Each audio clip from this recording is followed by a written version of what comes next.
Alright, what's up and welcome guys, back to another video. Today, you join me from the confines of our indoor escapism skate ramp. You're going to be seeing a lot of videos from this place in the near future because the rain is absolutely abysmal. As soon as the summer's gone in the UK, it's just raining constantly. So I'm still going to be delivering you the tips, but from the nice safety of our gazebo walls. So this video right here is going to be 13 bad skateboarding habits that you need to stop ASAP. Let's get into it.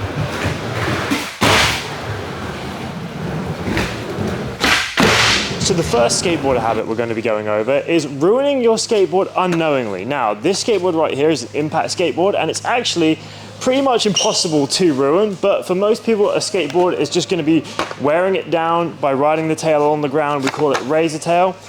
Basically, if you practice a manual or want to stop on your skateboard and you do something like this, it's gonna ruin the tail and it's gonna make your tricks a little bit less consistent. Another thing that you can do to ruin your skateboard is say you're trying to trick and you're getting quite upset. You wanna give it a little and launch the board. Fair enough, if you can't control your anger and you need to launch the board somewhere, obviously don't throw it towards anyone, but you're gonna ruin it by doing that just as much. And I know you're thinking, Webz, skateboards are made to be ruined. Yes, so why would we do it when we don't need to? Try and make it last as long as possible. And another way is if you're skating in the wet, you could honestly ruin your board just by doing that. Although this impact skateboard is apparently waterproof. So if you want to get one of these, I'll link it in the description. Not a sponsor, by the way. And can you see the fire in the distance? Don't skate into those either. On to number 2.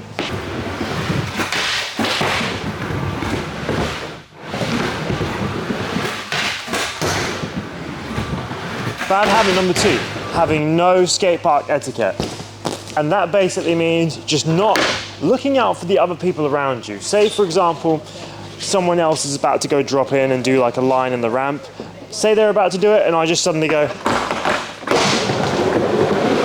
and take their turn away from them. Obviously that's something you want to avoid as much as possible. And if someone else does it, you want to call it out where you can. Another bad example of skate park etiquette is leaving your skateboard just in the middle of the park. Just make sure you're looking after the skate park goers around you, whether it be scooters, bikers. I know, blasphemous, but we're all part of the same family at the skate park. If we didn't all use it, a lot of these towns and cities would never even get skate parks in the first place because not enough people would use them. So look after the people that are going to the skate park with you. Don't get in each other's way, don't abuse each other, and just try and be polite and courteous to the other users of the skate park. Bad habit number 3, let's go. All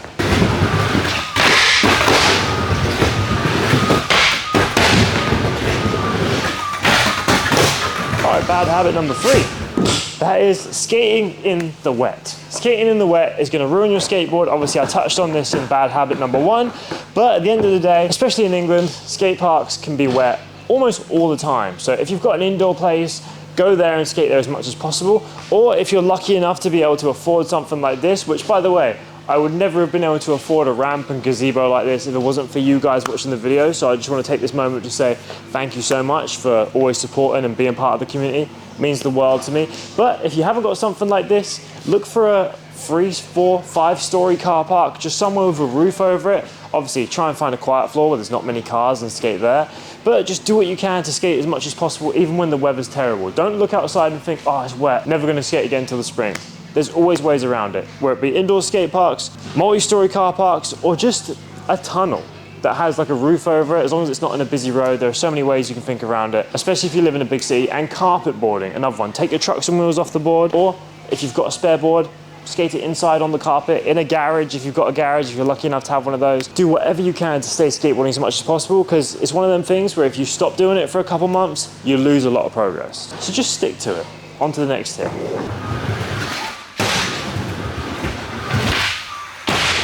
Okay, this next one is something that I am very much guilty of. Admittedly, this is our own place, so I'm just a bit more lenient that we can make a mess here. But say if you're in the skate park, say if you're drinking like some energy drinks or some waters, say you're drinking some stuff, say you're having some snacks, put your shit in the bin, man. There are so many people that are like just chucking their rubbish on the floor, especially kids. If you're an adult, I'm sure you know better and you're gonna tell these kids to stop throwing stuff around. Like for example, look over here. There's just a random Huel bottle just next to the forest. And don't even get me started over here. Look, every time I come here, I usually bring an energy drink. And I've just started a little collection of empty cans right here. Again, this is obviously my one.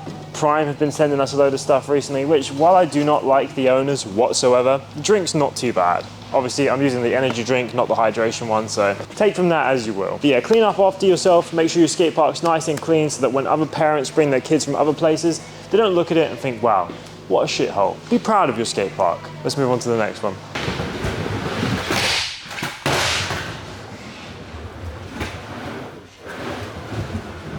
Now the next one is ridiculously important, especially if you want to get good at skateboarding, and that is giving up too easy. Nothing disappoints me more than seeing a skater just try a trick a couple of times, they'll be like, oh, I really want to learn kickflip.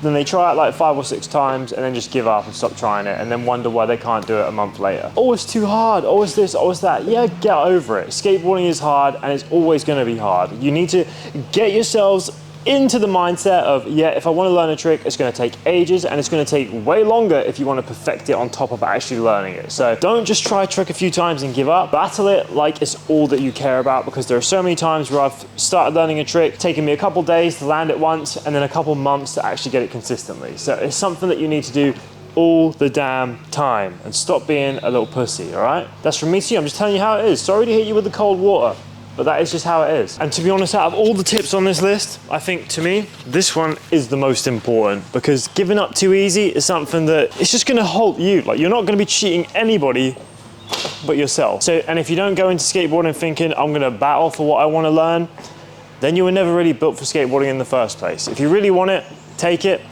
If you don't take it, you never wanted it enough. On to the next one.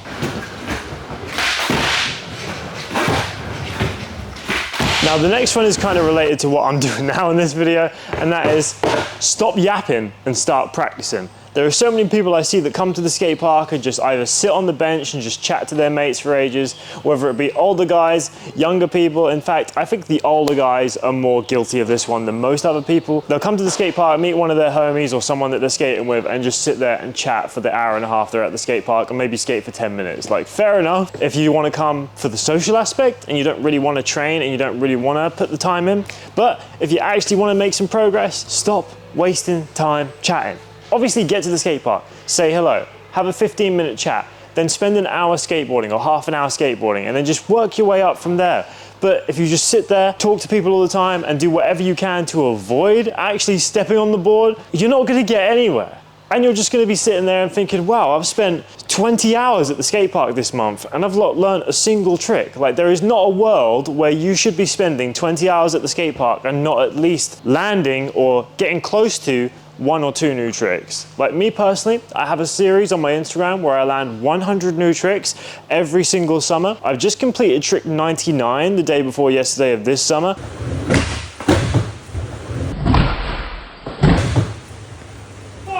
And my God, I am so proud of that trick. It took me ages. You know what I did to get it? I came here completely on my own, didn't ask anybody to come up here with me, and just grinded for an hour and a half until I landed it. When I go to the skate park, I go there, usually don't even ask any of my friends to meet me there. If they're there, cool. If they're not, fair enough, I'm there to train. I just sit there and I go for the trick constantly until I land it, and then I go chat to people, and then I go back to skating again. Like, you gotta balance the two out, but always do more skateboarding than chatting.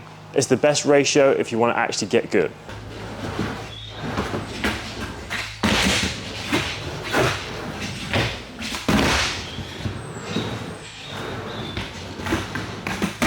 All right, the next one, judging new skateboarders and other skate park sports. Fair enough, right?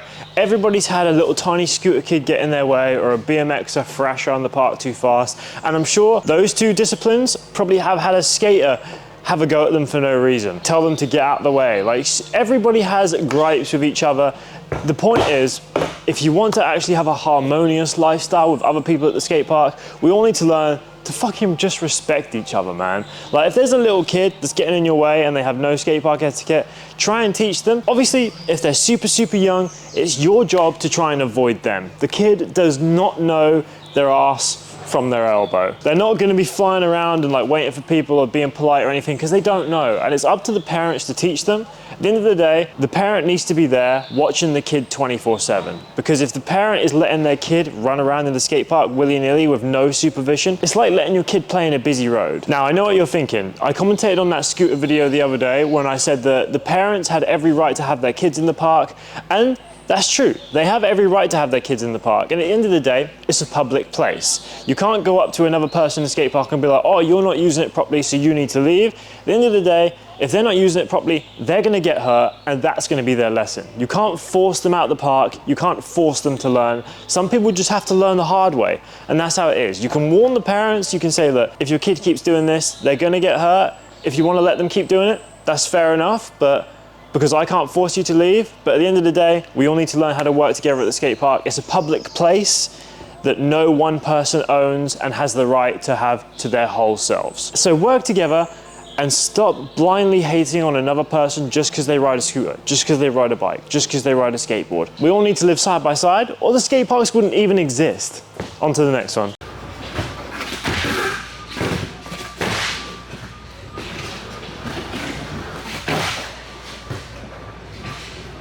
So the next one is using obstacles as a seat. Now this one is a bit harder to show. Say we have a ledge, right? Say this chair here is a ledge, which is not a very good thing because I'm about to tell you not to sit on it.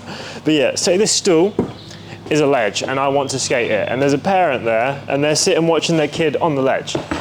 All you have to do, walk up to the parent and just say, excuse me, do you mind if I just have a go on the ledge? Because it is part of the skate park and there are benches over there, so you're more than welcome to sit over there and watch, but this is part of the skate park. If the parent then says, oh, well, I'm just sitting here, there's not much you can do, you can't force them out. At the end of the day, you're just gonna have to wait. Best you can do is just ask them politely, but you need to learn from that mistake and not sit on the ledges, especially when the skate park's busy, you know what I mean? Whether you're a kid, an adult, use the benches, sit on the grass, sit on the floor. You don't own the skate park, and neither do we, except I do, because this is my rant. But if there is another ledge, don't be an arsehole just because they're sitting on it and try and use that one. Move over to the one that's free and then wait for them to move, but you can't force them out. You're just gonna have to live with it. Just don't do it yourself. Avoid sitting on obstacles because people want to use them.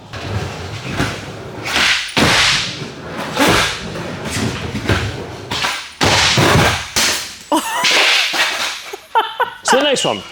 Being rude to other skaters. Let's say that someone comes up to you at the skate park, say you're just chilling, you're about to start trying some new tricks, and the skater comes up to you and be like, excuse me, mate, is there any chance you could give me a few tips on this? Is there any chance you could show me how to do this? Fair enough if you're in the middle of a trick battle, right? If you're like sweating your face off and you're trying a trick over and over again and someone comes up to you, you have every right to say, of course I can, mate. Do you just mind waiting for me to get this trick, or at least get a few more attempts at this trick and then help them? That's fair enough, right? You don't have to drop everything you're doing to help other people. And at the same time, on the flip side, if you see someone battling a trick, don't go up to them and try and take them out of the focus. Because at the end of the day, being in that flow state of trying a new trick is extremely important. So don't interrupt them, but if you want any tips, wait for them to sit down or chill out, and vice versa.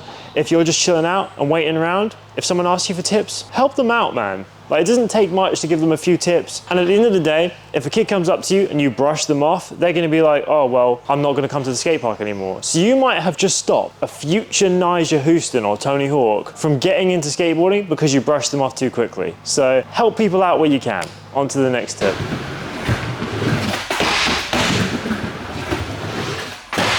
So the next one, complaining about stuff you cannot change. Now, there are a few things that are perfectly valid complaints. Like, if you're skating and it's ultra windy and stuff's flying at you left, right, and center, you've got grandmas flying across the skate park, obviously, it's not gonna be great, right? You're not gonna have the best skate session. The board can be flown out from underneath you. Wind is horrible for skating in. If it's super wet and raining and the park is really slippery, it's gonna be terrible. But the thing is, you can't change these things. Don't be skating in the wind, and trust me, I'm guilty of this on myself. Don't be skating in the wind trying a trick and then be like, oh, the wind! You know what you were getting into. I've done this before, you've done this before. Let's not complain about the things we can't change. If it's that bad, wait until the wind or rain has stopped.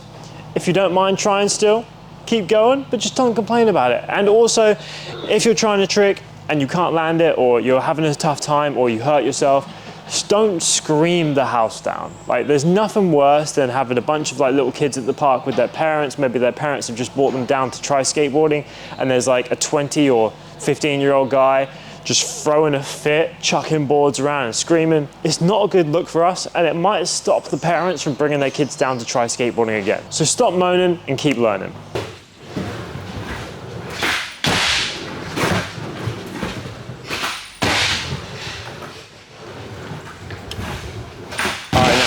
If some of my close friends watch this video, they're gonna feel personally attacked on this one.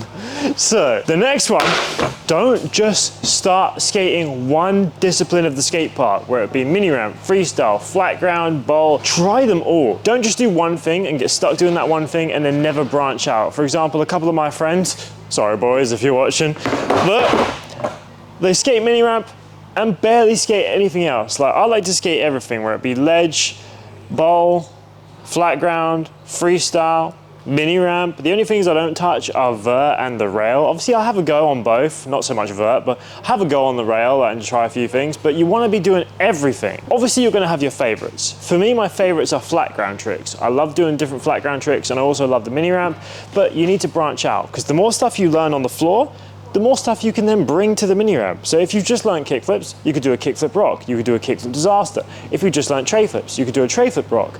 You can do all kinds of combination of tricks by touching different areas. You can learn a 50-50 in the mini ramp and then take it to the ledge.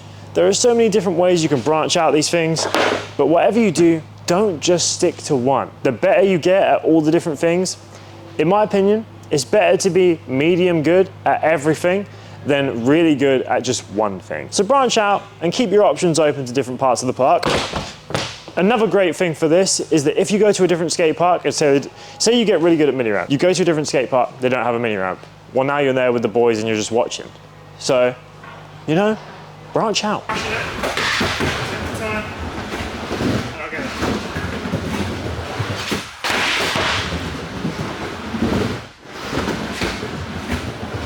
The next one ties into one of my tips from a couple of tips ago, and that is inappropriate behavior around the younger generation of skateboarders. Fair enough, right? If it's the evening time, you want to have a few beers at the skate park, I've got no problem with that. You want to smoke a bit of weed at the skate park, I've got no problem with that.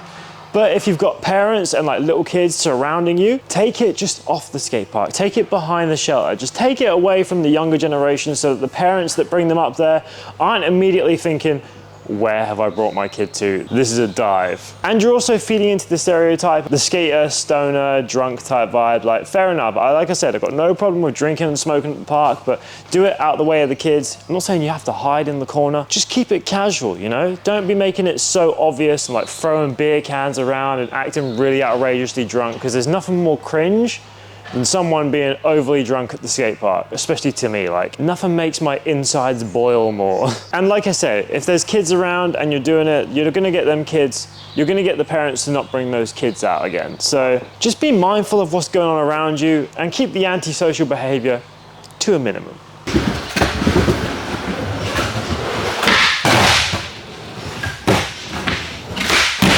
Okay, the final tip, stop saying it's gonna be one more try. We all know it's not gonna be one more try. It's probably gonna be 100 more tries. And also, stop being a little bitch. See you in the next video.